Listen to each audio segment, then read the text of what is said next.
how excited are you for Alex Cora? What do you want me to ask him? Pretty Do you want to excited. ask him? Do you want me to hand you off to a? Well, I was thinking about this yesterday. The only question I really want to know is what's the plan for the rest of the season for Chris Sale? Is it going to be the 100 pitch limit that he was kind of set yesterday? That's it.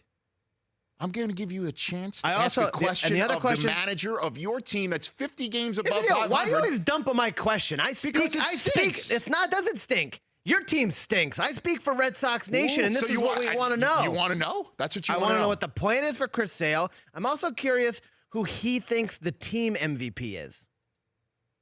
Now, that's a more interesting question than, like, what's the plan for Chris Sale? What are you going to do? That's all I care about. If he reaches 85 all I care pitches? about. Chris Sale is terrible the second half of the year and the final 2 months of the season. His whole career, he's the reason we didn't win a playoff series last year. Gosh. So I want to know what the plan is because we need that guy healthy.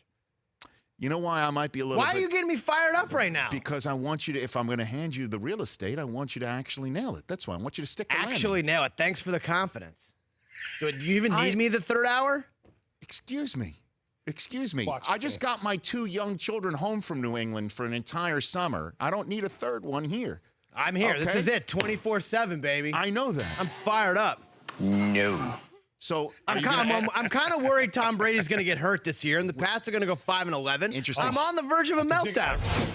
I have my compadre here who's an on-air producer and my on-air, if you will, compadre, who's a big Red Sox fan and wants to ask you a question, Alex. I decided to give him some real estate right here. Okay. And, in the same way that you probably delegate as well. Yeah. And I hope that this show is 50 games over 500 as well after this question. Go for it, Chris. Yeah, Alex, a lot of people could say, look, you got 2 MVP candidates in Mookie Betts and JD Martinez, but who is the team MVP? The team MVP, man, that's a tough one. I do feel that both of them are deserving.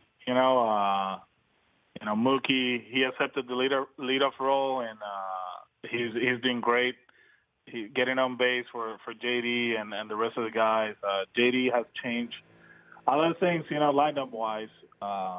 I don't know, man. That's probably the toughest question I've gotten the whole season. So I'm not gonna pick a guy. I'm very happy with both of them. Has there ever been like co-MVPs in the history of the game? I don't know. We can do that one. I don't think they're co-MVPs. No. By the way, I was going to give him a follow-up question, Alex, but he was going to ask you which of your children is your favorite as well. Yeah, exactly. So you know what I mean? Yeah. But you know what? It's one of those that those 2 guys, they feed off each other. Their relationship since spring training, they click. And you see them in batting practice, and people, this is something we have to deal on a daily basis. Mm-hmm.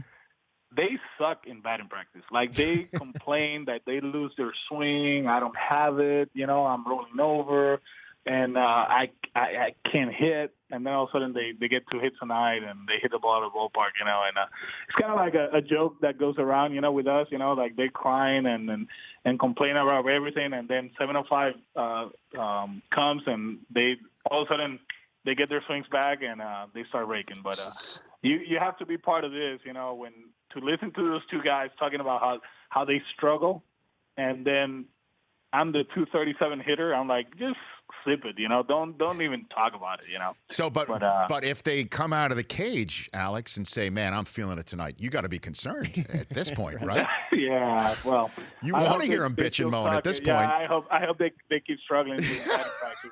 Right. I thought you were going to say doing what they're doing. Yeah. I thought you were going to say Brock Holt just to throw us all off. No. Actually, honestly, and I know this sounds.